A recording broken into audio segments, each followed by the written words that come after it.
Cordial saludo. El tema que elegí para el trabajo del siglo XX fue Igor Stravinsky, ballet rusos al neoclasicismo musical del periodo de entreguerras. Está presentado por quien les habla, Kenny Melissa Gordillo Rodríguez. En este trabajo voy a presentar la importancia de Igor Stravinsky como uno de los compositores más influyentes del siglo XX. Vamos a analizar esas tres etapas principales del periodo ruso, el periodo neoclásico y el periodo serial, con sus obras más importantes y sus características. Y enmarco en la parte de abajo, Stravinsky es la revolución en la música moderna. Vamos a hablar un poco de su biografía. Igor Stravinsky nace en 1882 y muere en 1971. Él fue uno de los compositores más influyentes del siglo XX, nació en Rusia, pasó por distintas etapas estilísticas que marcaron la historia de la música moderna. Él fue uno de los discípulos de Rimsky-Korsakov. ¿Quién fue este señor? Fue un compositor, director de orquesta y pedagogo ruso, miembro del grupo de compositores conocidos como Los Cinco. Stravinsky tenía un estilo único porque sus ritmos eran irregulares, tenían repeticiones rítmicas, disonancias y tenía un color orquestal brillante, el cual en su momento era algo magnífico. Por el periodo ruso tenemos la importancia. Los ballets rusos de Diaghilev, estos alcanzaron gran importancia internacional, pero ¿qué tenían estos ballet rusos? Pues esto fue una compañía de la que surgían muchos bailarines y coreógrafos famosos. También en estas importancias tenemos las influencias del folclore y la mitología rusa. También hubo una revolución de la armonía, el ritmo y la orquestación. ¿Qué características tiene? Pues esta orquestación eran brillantes y coloridas. Habían ritmos irregulares y fuertes y tenían escalas exóticas y politonalidades. Tenemos ciertas obras, de las tres más importantes tenemos El pájaro de fuego, que fue creada en 1910. Esta viene inspirada por cuentos folclóricos rusos con una mezcla de melodías y técnicas modernas, en la cual representaba la lucha entre el bien y el mal. También tenemos Petrushka de 1911. Esta nos cuenta la historia de una marioneta que cobra vida y sufre por amor. Su innovación es el uso de las escalas octatónicas y acordes politonales. Y por último tenemos La consagración de la primavera.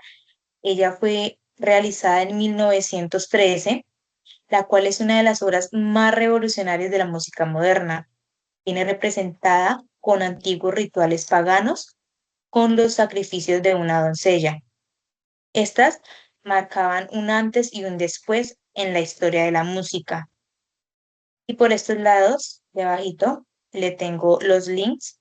Ahí los pueden apreciar y escuchar. Ahora nos vamos al periodo neoclásico. El periodo neoclásico, una de sus importancias era que fue central en Europa entre 1920 y 1940, y Stravinsky fue uno de sus máximos exponentes. Pero tras la guerra de la Primera Guerra Mundial y la Revolución Rusa, Stravinsky se alejó un poco de su país y del folclore.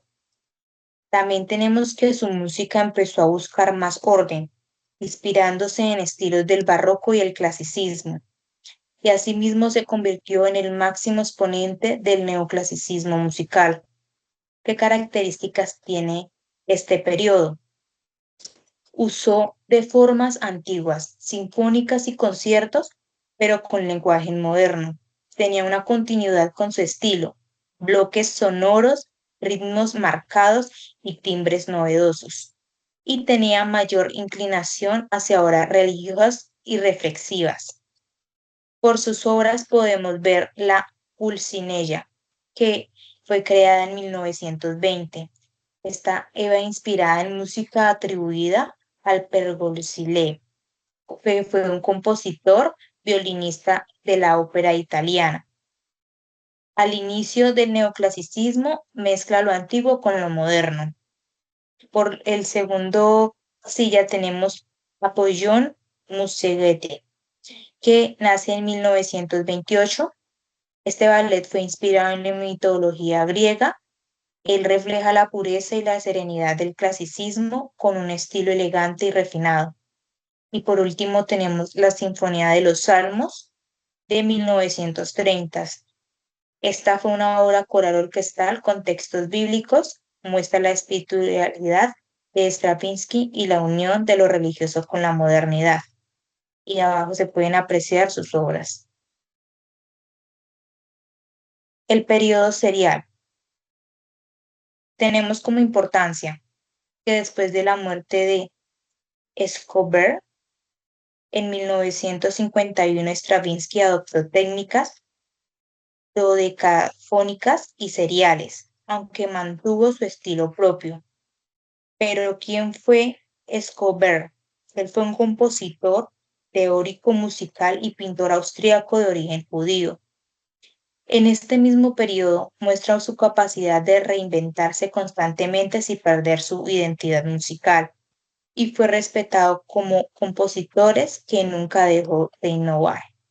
Sus características: usó del realismo, organización de las 12 notas en series o la misma escala cromática que conocemos hoy en día. Tenemos bloques sonoros, ritmos marcados y timbres novedosos. Tenemos una mayor inclinación hacia las obras religiosas y reflexivas. De sus tres obras más importantes, la primera es Canticum Sacrum de 1955. Esta es escrita para la Basílica de San Marcos en Venecia. Une la técnica serial con la tradición religiosa cristiana.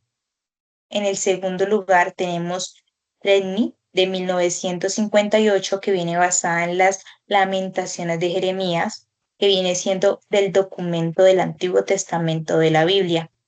Esta nos muestra su madurez en el serialismo y su inclinación espiritual. Y por tercero y último tenemos Requiem Canticles de 1966, que fue una obra breve para coro y orquestas, considerada su testamento musical. Mezcla la serie con un estilo riguroso y conmovedor y tenemos sus obras en la parte de abajo. Y por último, tenemos la bibliografía. Espero que les haya gustado y esto fue todo. Muchas gracias.